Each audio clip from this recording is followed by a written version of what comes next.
like to welcome all of us to this presentation by one of our long-term friends of the branch and former president of the branch, Ian Dudgeon. Ian's got a wealth of experience in international affairs and had a number of postings overseas with government agencies in the past until his retirement from the public service in 1997. So he is now a consultant and with particular interest and expertise in South Asia, Central Asia and Southeast Asia. And it's on that basis that we welcome him back to talk about events in Iran, which remains a fulcrum of regional stability matters in in West Asia. And particularly at the moment, as everyone is aware, with protests about the situation of women and other groups in Iran. So it's very timely that we consider Iran right at the moment. Let me hand over without any further ado to Ian, who will speak for 20 to 25 minutes, I think. And then we'll take some questions before we finish at about 7:15 tonight. Thanks, Ian. Okay, thanks very much, Heath. This is a difficult task, to say the least, and I'd like to make a couple of points before we get into the presentation.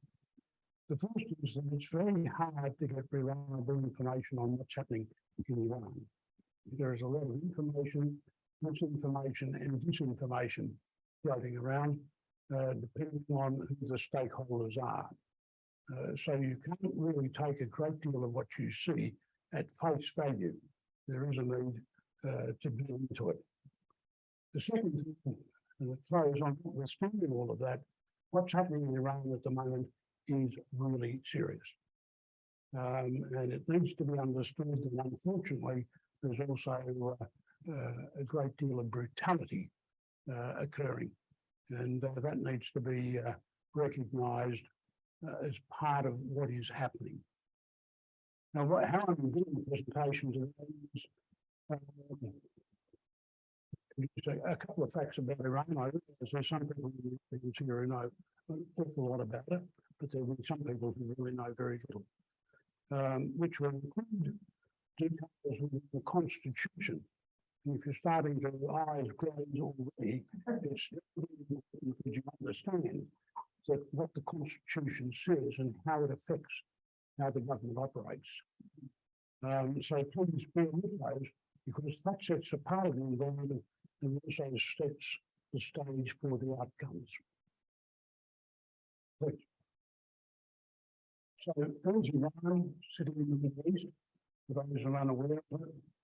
It's surrounded by a number of countries there, from on the bottom, Pakistan, which comes into the equation of it, Afghanistan, you can imagine what's happening along that border there, up to the Central Asian states at the north, and through on the other side to Iraq, who of course they had a nice 10-year war with from 1980 to 88. But Iraq is okay.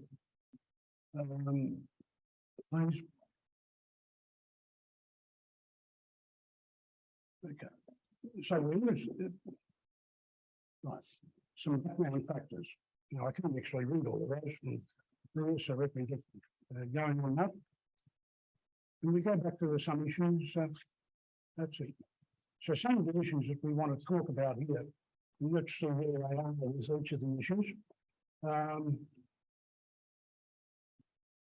Sorry, some of the papers here.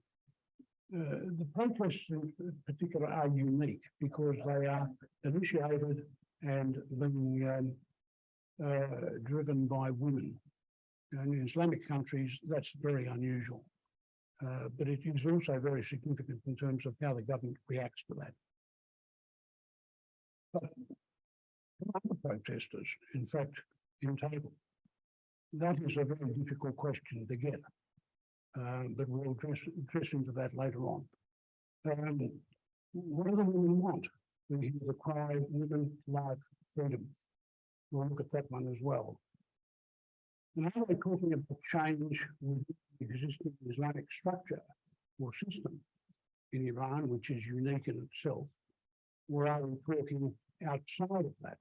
Now, are we starting to bring in things like the economy, like the corruption, or even changes to the very substance of the regime itself?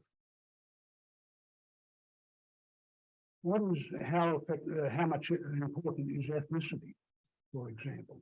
What about foreign interference? There's an awful lot of that that's going on. And can the regime, in fact, change and meet any of these requirements? And do they want to? And if they don't, what happens at that point? Now let's get into some background factors. It's an Islamic Republic, so we use the term theocracy. It's got roughly 1.68 million square kilometres. It's a little less in size than Queensland. Religion, 90 to 91%. So religion, of which 90% also are Shia. We've got 5 to 10% Sunni, and then Zoroastrians, Jews, and Christians, and they appear later on in the Constitution. Those are 3 religions which in fact existed before Islam took place in the country. Population of about 85 million people. Now, when you start looking at the Middle East, say, well, let's have a look at the other countries around there. Sort of on a par with Turkey, sort of on a par also with Egypt. And bear in mind, those 3, the Persian Empire, Egyptian Empire, and the Ottoman Empire, are all part of a significant part of the Middle East. Now, the age groups are interesting as well. There's an average age of about 31 years, but you can see the demographics there. Most of the protesters, as far as I can work out, fit within the 54 group. Ethnicity in the country, 60% plus Persian. And there are others, and the other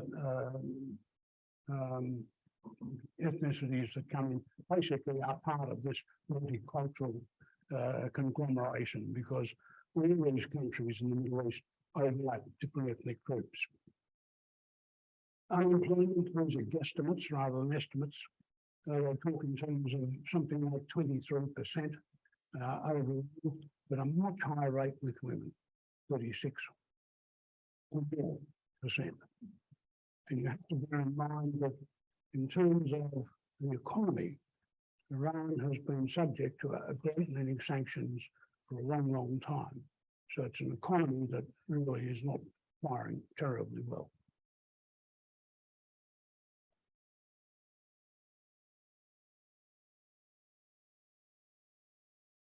Now, what I've done here is put up a map that shows the provinces. There's 31 provinces, but I just want to point out where the ethnicity factor comes in. So in the middle here, basically, what you have are the Persians.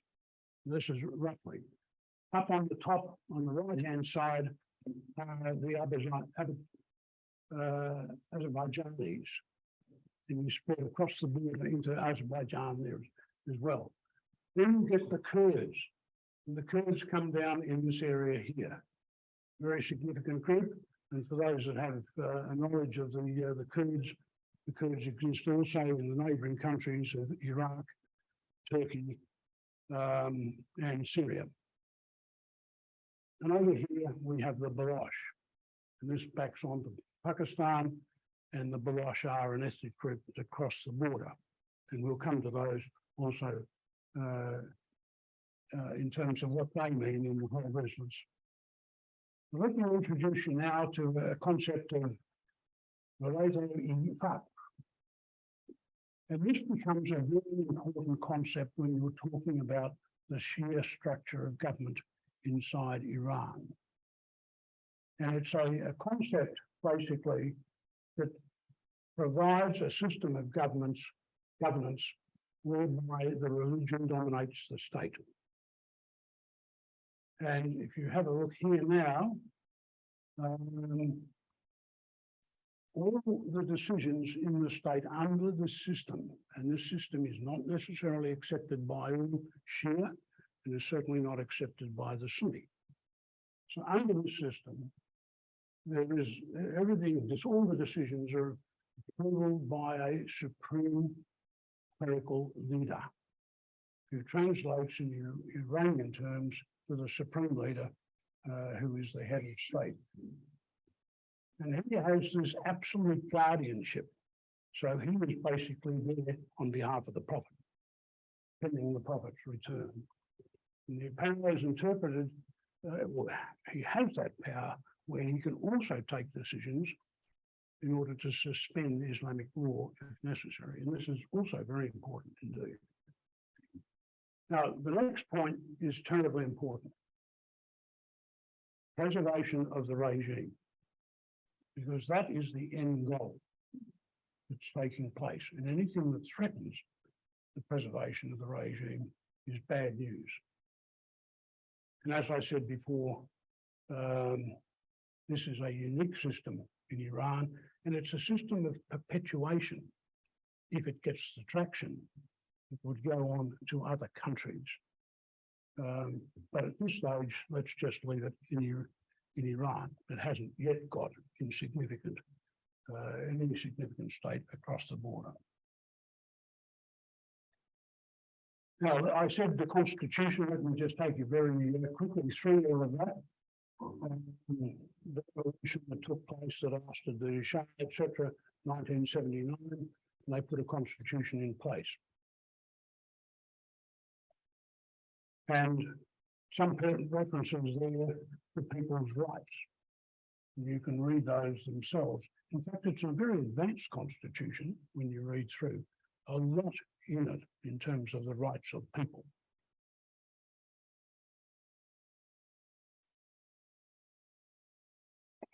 Now, some interesting qualifications in conformity with Islamic criteria. Based on Islamic criteria. And they do not violate Islamic criteria. So you can have all these big freedoms subject to that qualification. And that qualification is who decides what Islamic criteria are. And that's fundamental.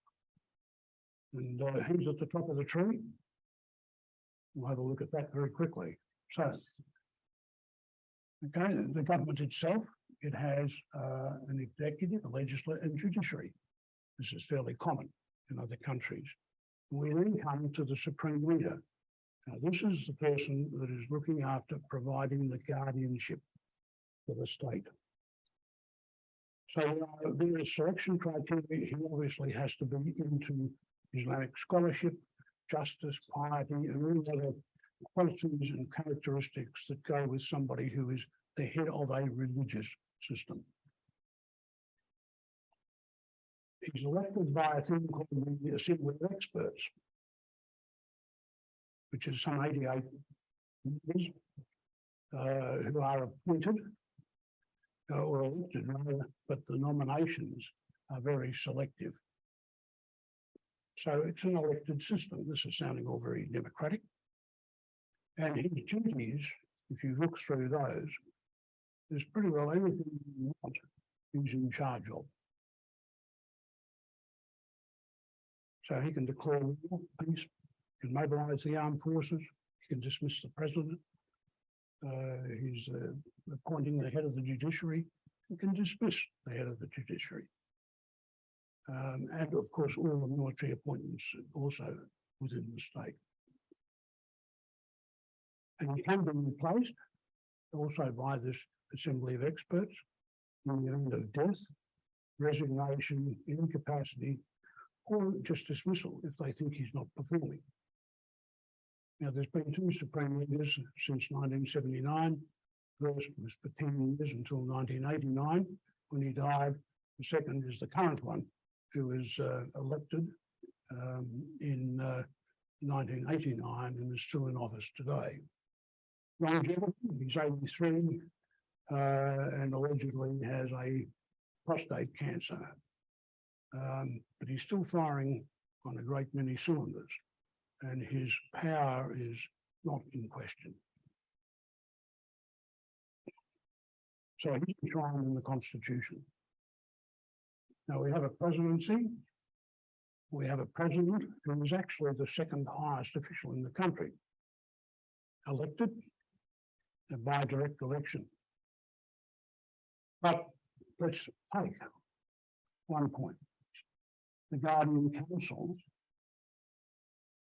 and we'll come to the Guardian Council in a minute, this is the one organisation that says who can stand for election. So again, we're starting to see how the system is shaped. We have a cabinet, council of ministers, appointed by the president, and they have to be approved by the parliament or the Islamic Consultative Assembly. At the moment, there are 35 ministers. There is only one female in the cabinet, and that's the minister or vice president, in fact, for women's affairs. Pretty logical appointment.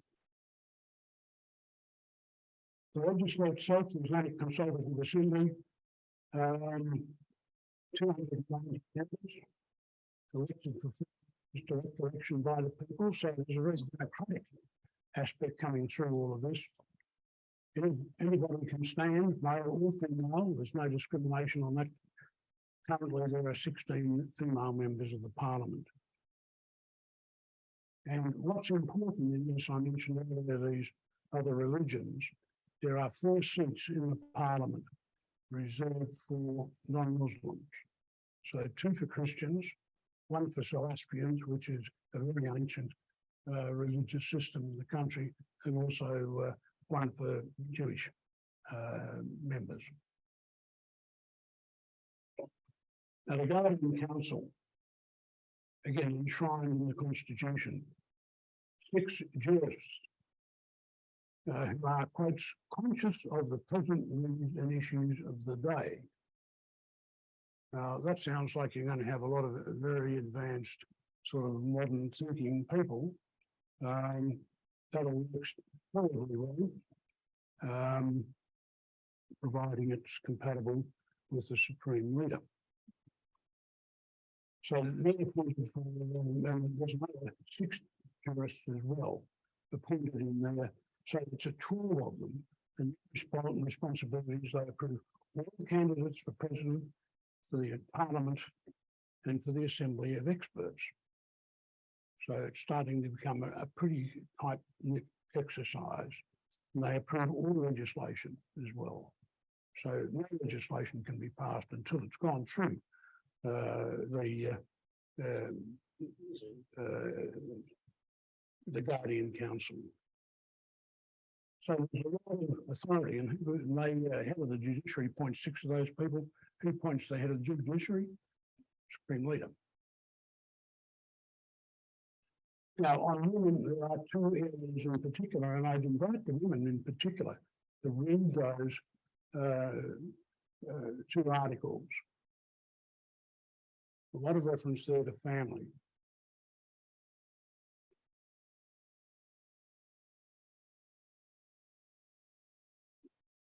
And I just put it to you, as important as the family is in any religious structure as well as any social structure, some people have reacted to that saying that that's a bit sort of mumsy and it doesn't really take you much further than that. However, as we've said, women also have the other rights. They can, in society, equal rights in society, subject to Islamic criteria. Now, we started with some issues, so let's have a look at them. Initiated by women in a country where, in fact, women do not dominate, this is a very remarkable event. So there's obviously been a lot of pent-up feeling here, and it suddenly exploded. And exploded in September when a Kurdish woman was arrested or detained by the religious police and died in custody. The Iranians have one version of dying of a heart attack. Others say that she was beaten. But it triggered an enormous movement suddenly, which has obviously been waiting for a trigger. And part of that trigger is she was a Kurd. Remember, I made reference earlier on to the Kurds being up in the northwest corner there. But how widespread are the protests? Now, we've got some statistics on that, but I can't account for the reliability of those. So I'll give you some statistics and we can think those through if I can ever find them. Here we go. These are provided by somebody called Karim Sajid, who's of the Carnegie Endowment for International Peace. He's formerly worked with the other institutions, and he has a substantial reputation as an authority on Iranian affairs. Comes that as of 2 days ago, 419 people, demonstrators have been killed. Some 17,000 arrested. That's a hell of a lot of people to get arrested. He claims that includes 500 students. Now, I'm not quite sure where that figure comes from, or if this is essentially coming out of universities, why it's only 500. And there have been 1,000 different protests within the country over the last 2 months in 155 cities and involved 132 universities. Let me qualify the universities comment. I'm not sure when I start looking at the internet what is a university, but there is one of this gives about 365. So you're talking about still a substantial number of universities involved in that. Okay, now, what do the women want? They basically want freedom. If they're saying, I want a life and I want freedom. Now, could they exist under the previous government, in other words, the Rouhani government, which was the preceding government to the racy government that's in? The answer was yes, they could, because a lot of the restrictions were simply not applied. The same system existed. They didn't apply a lot of the restrictions. With the racy government that came in last year, they've started to put a lot of the restrictions in place. And that's where you're starting to get the reaction. And in the elections, also, the government, as you may remember, the racy, there were a whole lot of different candidates there, but the Guardian Council just eliminated all the potential contenders in order to get Racy in, who is basically a fundamentalist. So it's a much stronger fundamentalist regime under this particular system. So women are saying it's our time, basically. But they're not going to win by themselves because it's not going to get the reach across the society. So what we're looking for is to bring people who are prepared to provide them support. And there are other people that are prepared to provide support, the younger people who've lived under a lot of repression or suppression, both, and are looking for let's expand out. And they had the opportunity to expand out under the war in 2016, when the nuclear agreement was struck between Iran, the United States, and the other signatories of that agreement. And suddenly, a lot of people were starting to come into Iran, and I was there in 2015 and saw a lot of this, in order to develop the economy. And this would open the economy and the whole social system with it. And what happened? Donald Trump came along in 2018 and withdrew, and then threatened every other country that dared break his sanctions. The Iranians played the game, abided strictly by the system in the hope that somehow or other the other signatories France, Germany, etc., would be able to pressure the British, would be able to, Russians and Chinese, would be able to pressure the Americans basically agree to reinstate or lift all the sanctions, in particular, so that that country could develop. But it didn't happen that way. So the Iranians, having not increased the production of uranium at all for over 18 months, suddenly decided to increase the level of uranium production towards nuclear grade in a hope of being able to pressure the Americans and the West into taking some decisive action. Now, that never happened under the Trump regime, and it didn't happen as quickly as it was hoped when the Biden regime came in. So the Iranians, a couple of things there, they haven't got that wealth, but also a new government came in, and there was not the same expectation that there will be a nuclear agreement, and therefore this wealth will come into the country. So it's an awkward situation in doing, and we can also take the point now, will the nuclear agreement be reformed under the current government? And there's a lot of doubt, in fact, that it will happen. So what's on the horizon? What would we look in terms of the economics and all that would go with that? So how wide is it? Who's arguing? Essentially, all we can work out is the core of it is the younger generation. And they're opposing a system, the system of the religious system in the country that is there for self-preservation. Now, you start getting a major clash at this point because that system has set itself up and it does not like being challenged, and it won't be challenged. And the consequences of challenge is, in the tradition there, you suppress, you crush. So looking out to the future, we don't have a particularly good look in the immediate term, the short term, and we don't really know where it's going to go in the longer term.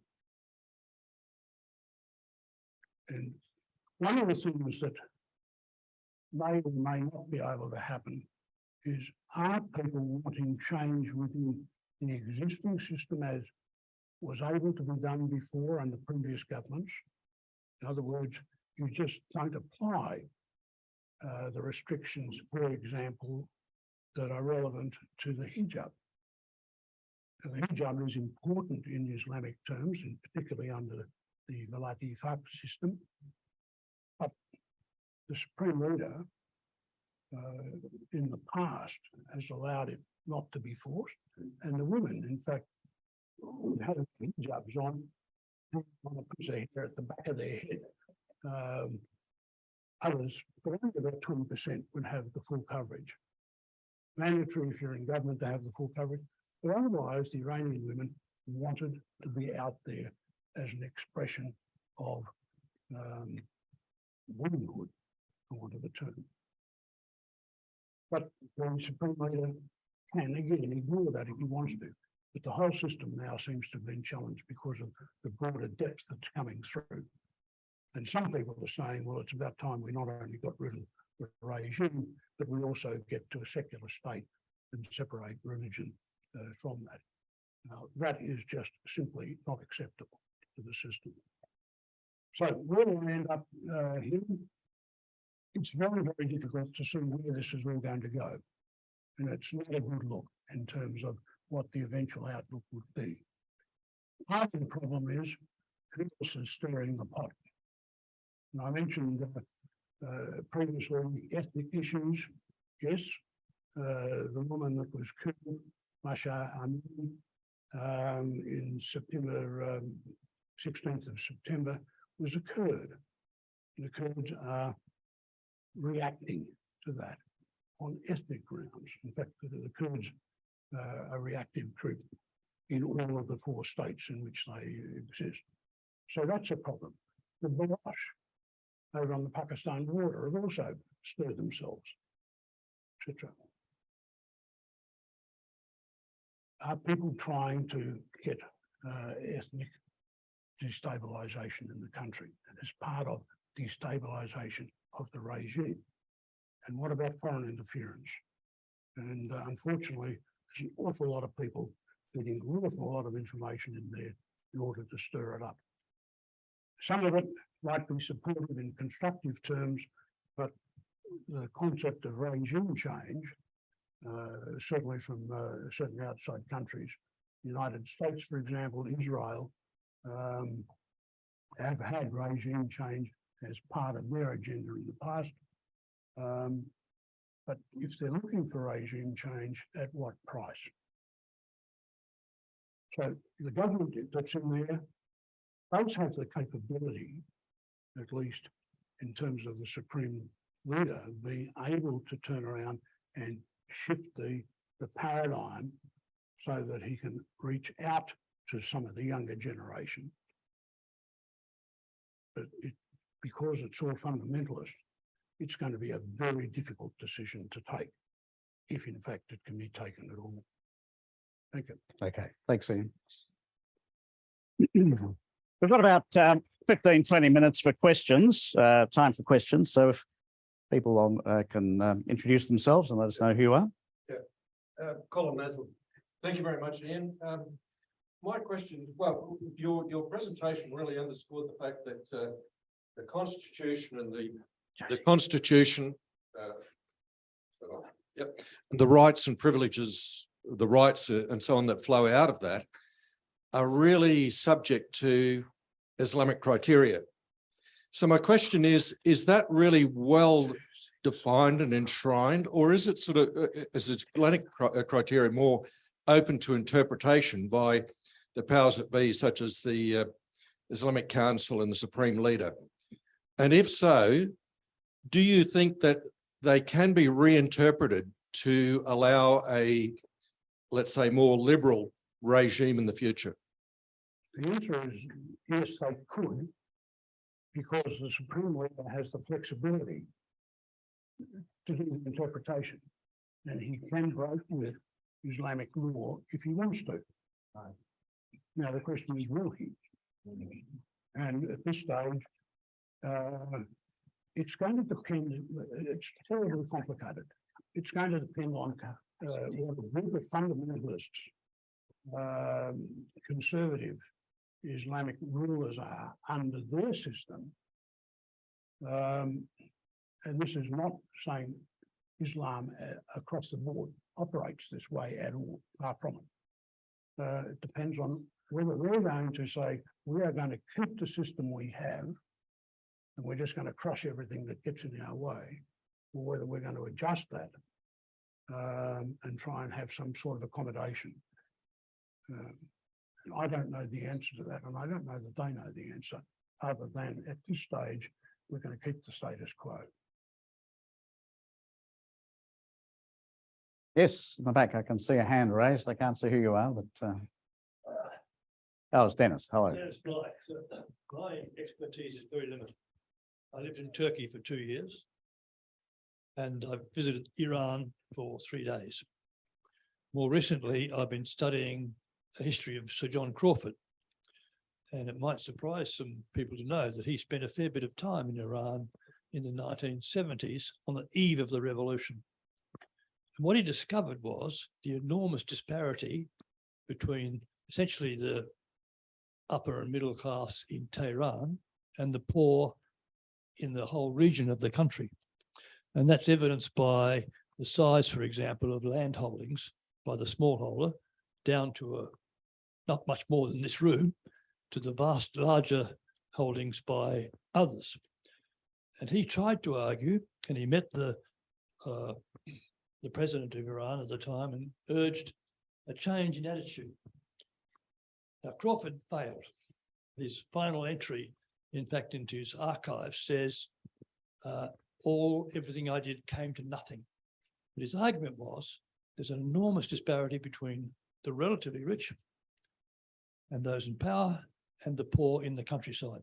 spread around those districts that you outlined.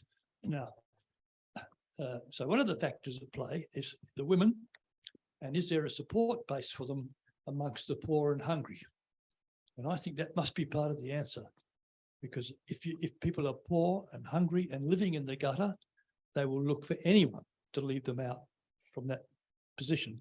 That's what happened in the revolution, I could argue, that was exploited by the fundamentalists, and they got that support from the poor and hungry.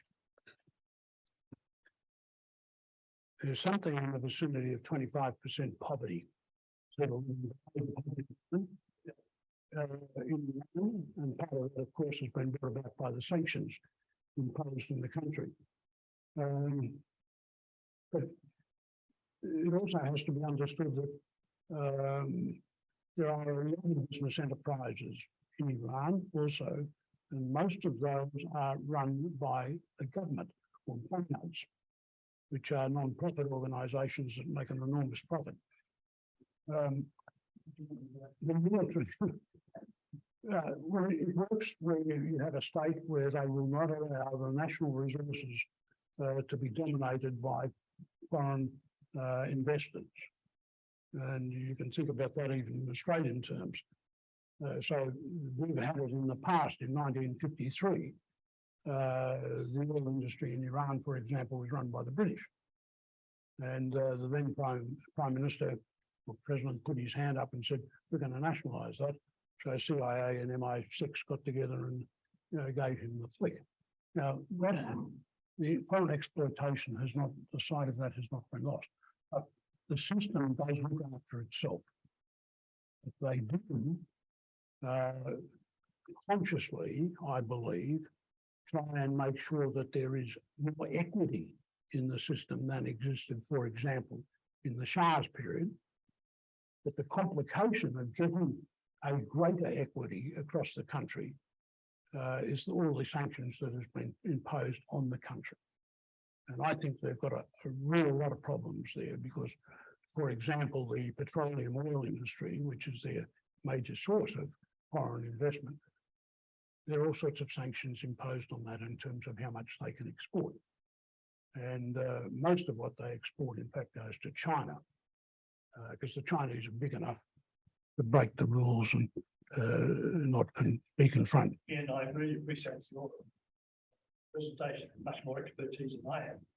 My question is there any evidence, even before the sanctions were applied, that progress is being made by Islamic Republic? In terms of raising of poverty? Yeah. Yes. Is the answer to that. They were trying. And they were hopeful that once the sanctions were lifted, they can do even more. But it's just the sanction system has stopped that. Rosie? Am I right in understanding that even if the Supreme Leader died, the Guardian Council is so strong that they would control who was suggested as a replacement, and that unless that Guardian Council accepts liberalisation, nothing will change? Did I get that correct? No, that will depend on who's the next Supreme Leader. And that technically comes up through the Assembly of Experts, and the Assembly of Experts is vetted by the Guardian Council. But you can have change. It depends what the politics will be at the time. And there's already some people shaping up now because Ayatollah is 83 years of age with prostate cancer, allegedly. How long is he going to be around for, and who's going to replace him? So it's unlikely, but who knows what will happen, that you will get somebody that will think radically different than the existing person.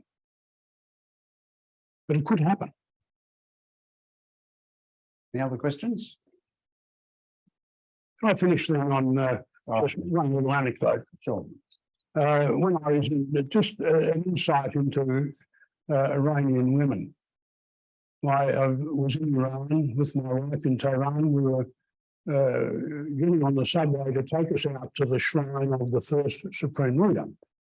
He died in 1989. And we didn't know which platform to get on. And three young Iranian women trotted up to us and said, "Can we help you?" Perfect English. They could figure out we were foreigners. So we told them where we were trying to get to, and they said, "Oh no, you want to be on this platform here. We're getting on that train." And so we started going down the stairs, and about halfway down the stairs, a train came into the platform. And they said, "Come on, quick, we better get on. Let's run." So dash in and get into the last carriage. Off we go. And I started looking around in the carriage. There were women. And through the door into the next carriage, you could see that was mixed. So I was in a women's only carriage and the only male in it. So I looked to the young lady, one of the young ladies, and said, "Oh, I'm obviously in the wrong carriage. I'll change at the next station." And without batting an eye, just looked at me and said, No, you don't have to change. You're too old." Now, the was obviously wrong.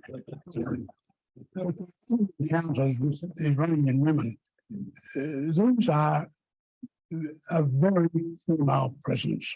They're not wallflowers. They're strong women. And they will come up to you and they will express their views whether you want them or not. And this is, in fact, what they're dealing with. So there's substance to everything that's going on here. And I think it's very important, the fact that this was initiated and is being driven by women. They're not going to back off. Well, thank you very much, Ian. Yeah. On behalf of the branch, I'd like to thank Ian for coming and asking the questions about regime change and the longevity of the Islamic Republic, giving us the benefit of his long, detailed interest.